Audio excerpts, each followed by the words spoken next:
Bonjour, nous poursuivons la présentation de l'ouvrage Théorie des erreurs paru aux éditions Spartacus IDH.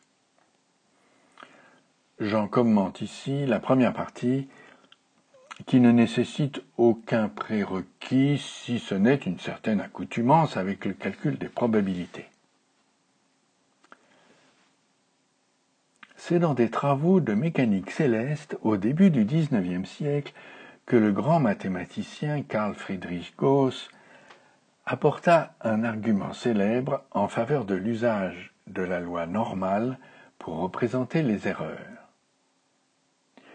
Schématiquement, l'idée est que si on admet que la moyenne arithmétique des observations est la meilleure valeur à retenir, alors, sous des hypothèses assez naturelles, la loi de probabilité de l'erreur vérifie une relation dont la seule solution est la loi normale.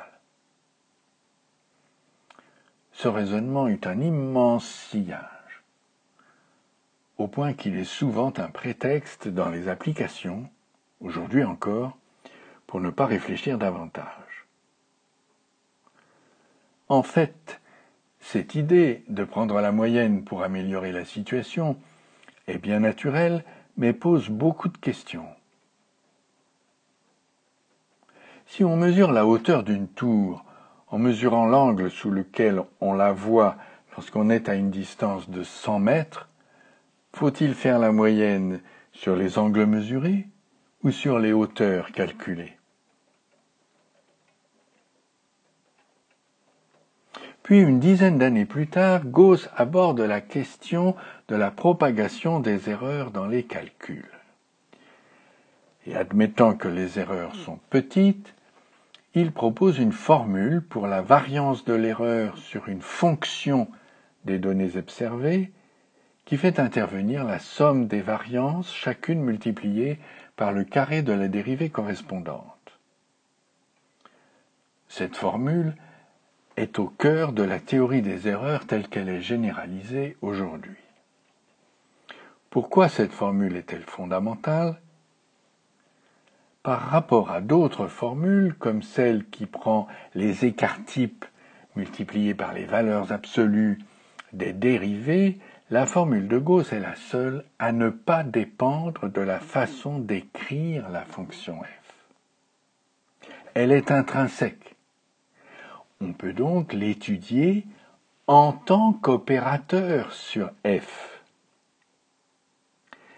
Et ceci permet de l'étendre à d'autres situations où les erreurs sont liées, où f est vectoriel, où on compose f avec une autre fonction g, etc. On arrive alors à la notion de structure d'erreur intuitive, qui est un moyen d'accompagner les modèles probabilistes d'un calcul d'erreur cohérent en supposant les erreurs petites. En procédant à un développement limité par rapport aux petites erreurs, on peut aussi étudier les espérances mathématiques des erreurs, c'est-à-dire les biais. On trouve curieusement une formule un peu plus compliquée qui fait intervenir des dérivées secondes et non seulement des dérivées premières. Ce calcul d'erreur, à la manière de Gauss, avec biais et variances, fonctionne parfaitement en dimension finie. Dans une modélisation, il faut bien sûr faire des hypothèses sur les erreurs qui affectent les données, leur amplitude, leur corrélation ou leur indépendance, hypothèses qui viennent de la nature de ces données et de la façon de les recueillir, pour ensuite calculer les erreurs qui en découlent sur les résultats fournis par le modèle. Les limitations de ce calcul d'erreur à la Gauss viennent du fait qu'on se rend vite compte que le calcul des probabilités aborde beaucoup de notions que ce petit calcul différentiel quadratique ne parvient pas à traiter. Comment étudier les grandes lois du hasard accompagnées d'erreurs, la loi des grands nombres, etc. Comment manier des processus aléatoires?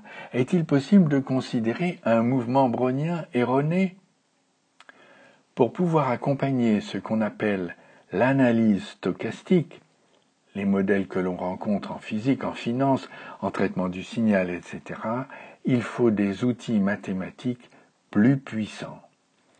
C'est ce qu'expose la suite de cet ouvrage sur la théorie des erreurs.